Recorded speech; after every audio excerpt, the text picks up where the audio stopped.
This is Think Out Loud on OPB. I'm Dave Miller. What's it like to be studying the Constitution when talk of a constitutional crisis has become commonplace?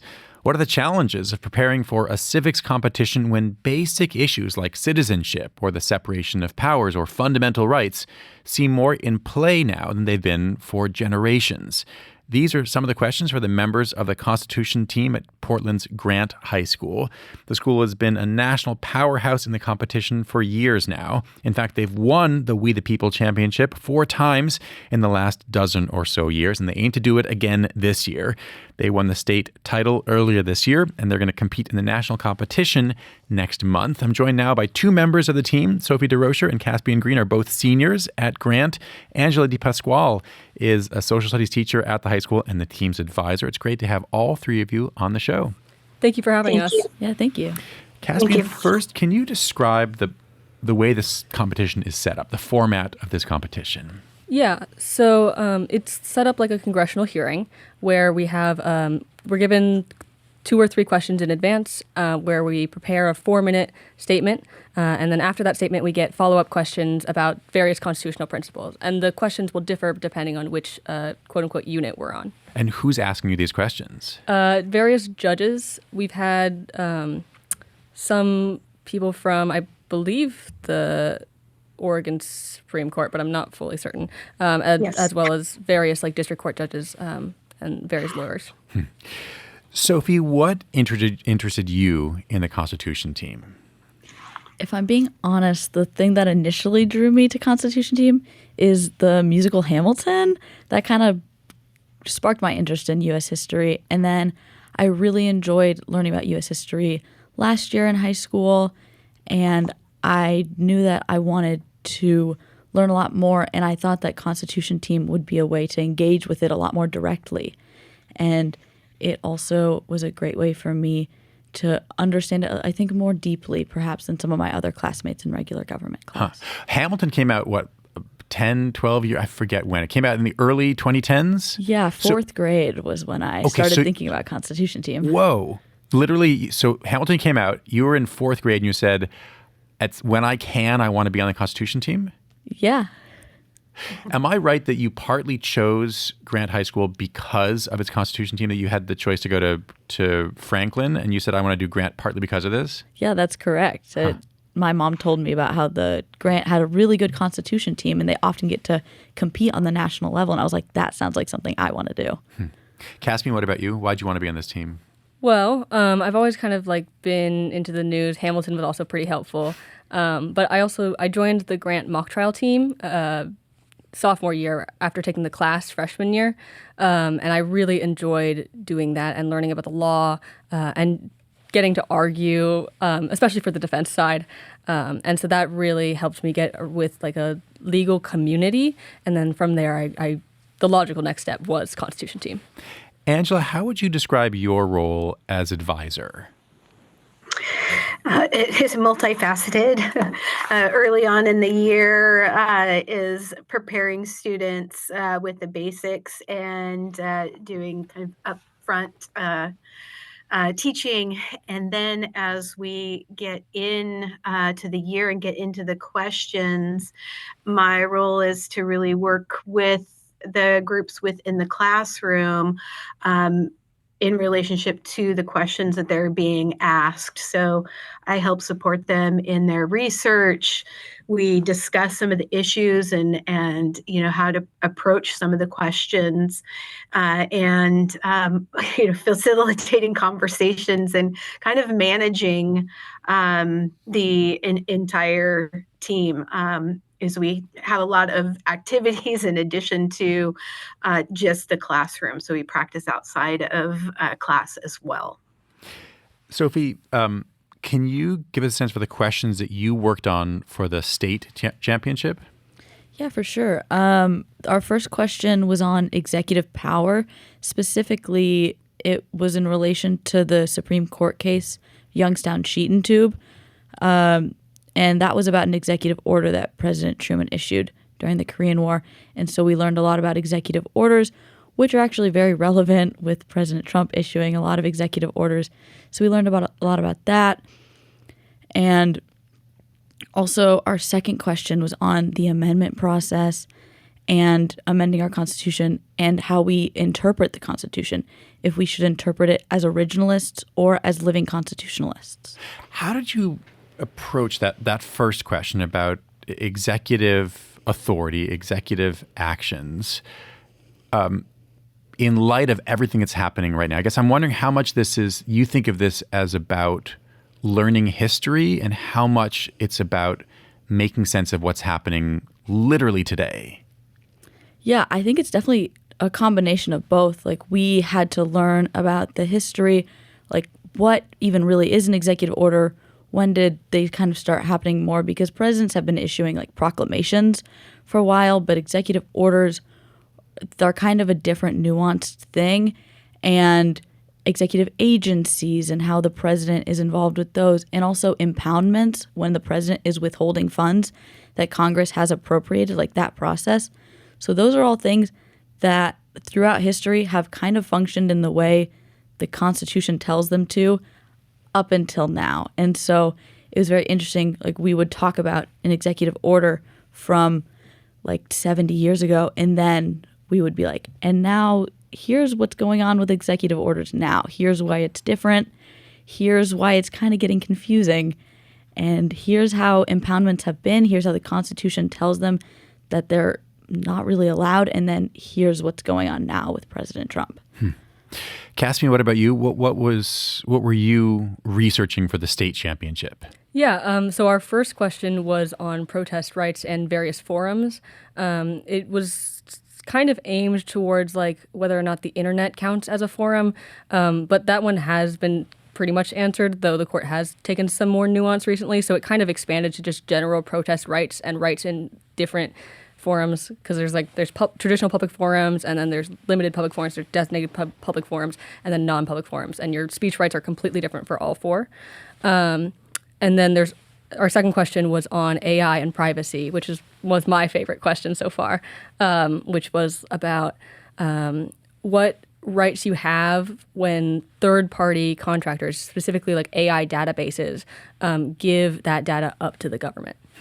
To go back to the first question about speech and protest rights, am I right that you competed in the state championship just 1 week after Alex Preddy was killed by federal agents while he was protesting in Minnesota? Yes, actually, at the regional competition, we were like checking our the news in between rounds, and that's when we found out. So how does a real terrifying, terrible event like that make its way into the conversations you're having among your own team, or what you're maybe even saying in the competition itself? I guess I'm just wondering how much real life injects itself into this competition. Yeah, no, that's a great question. I definitely think that when we get all of our prepared questions, we can very quickly see that there's some ties to the modern day. But for that question in particular, actually, a judge asked us a question about gun rights at protests, which I had texted my unit's like group chat just like 2 or 3 days prior saying, hey, we're going to get a question on whether or not you can bring a gun to a protest. And so that was kind of magical is the wrong word. It was definitely surprising to see that we were able to predict that. But it was also just like, this is exactly how we're supposed to be applying these rules. If you're just tuning in, I'm talking right now with Caspian Green, Sophie Durocher, and Angela DiPasquale. Caspian and Sophie are seniors at Portland's Grant High School and members of the Constitution team there. Angela DiPasquale is a social studies teacher at Grant and the team's advisor. Angela, what's it like for you at this point when you're walking around the room during team meetings? I guess I'm just imagining this is happening. Tell me if this doesn't happen, tell me. But and you hear these different groups of 6 students talking deeply, maybe arguing deeply about constitutional issues.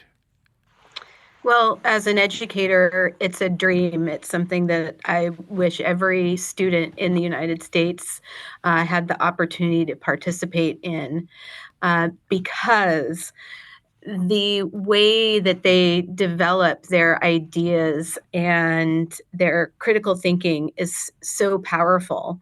And to be able to not only listen to them, but then to engage with them, I'm learning as they're learning, because every year it's different, focus on different types of material.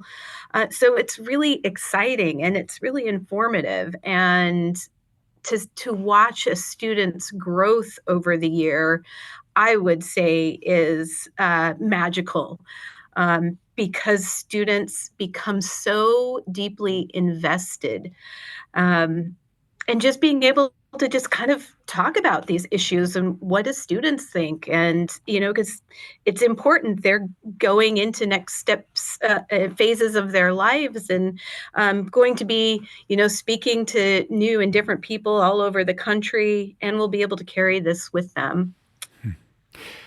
Sophie, so we talked about the state championships, which is in the past, in which you won, vaulting you to the national championships next month. Do you know yet what your questions are for the nationals?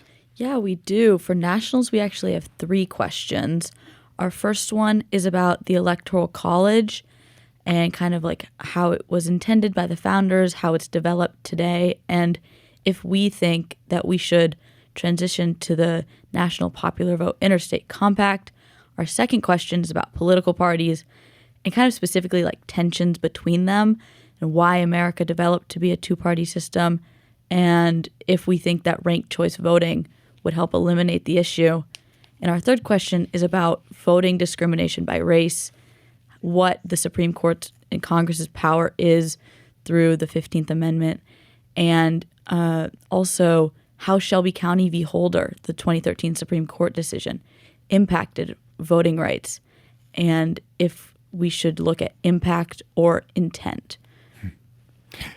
Caspian, I mentioned earlier that there are 6-person sort of mini teams that together make up your full team of 36 seniors.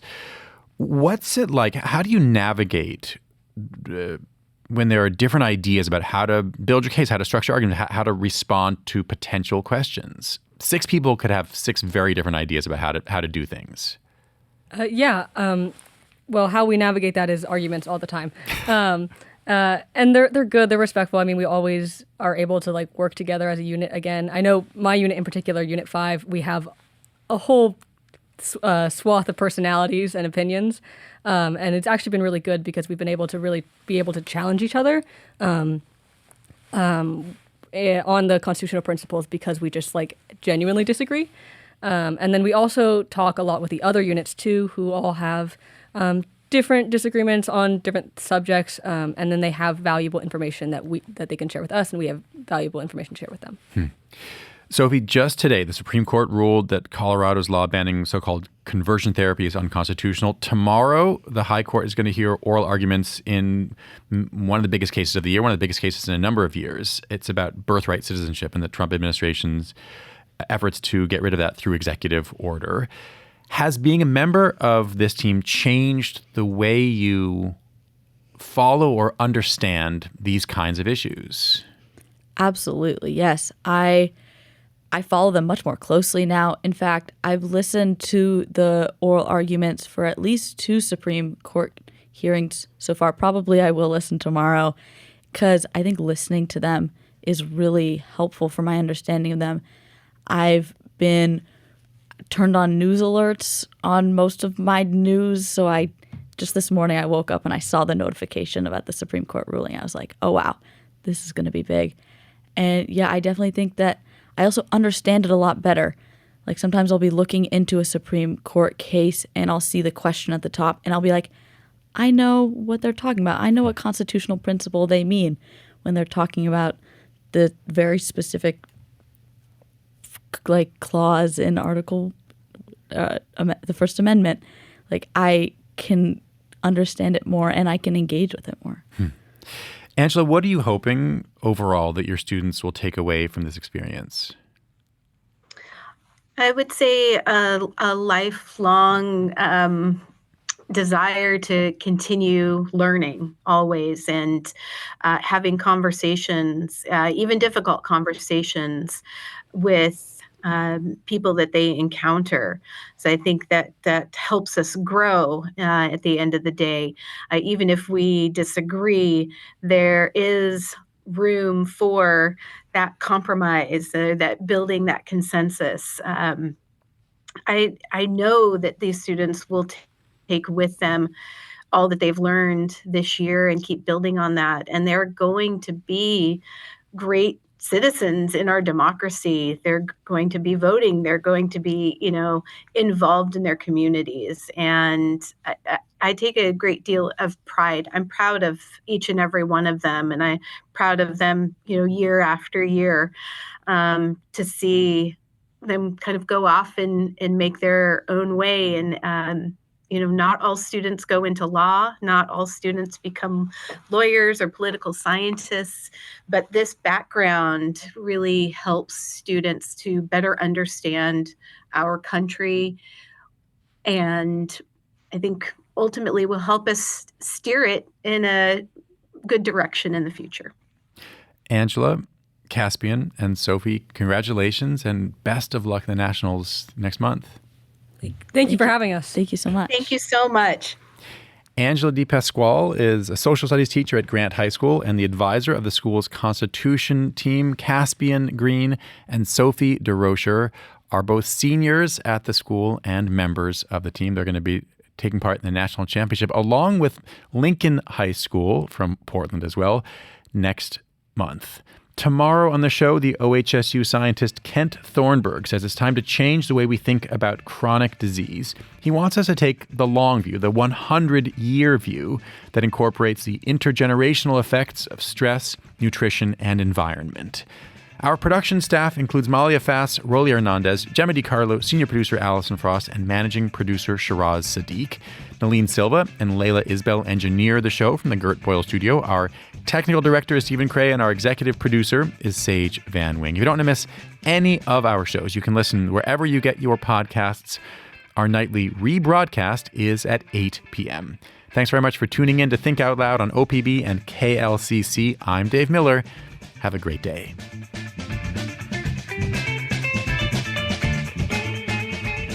Think Out Loud is supported by Stephen Jan Oliva, the Rose E. Tucker Charitable Trust, Ray and Marilyn Johnson, the Susan Hammer Fund of Oregon Community Foundation, and Lang Svengard Family Fund.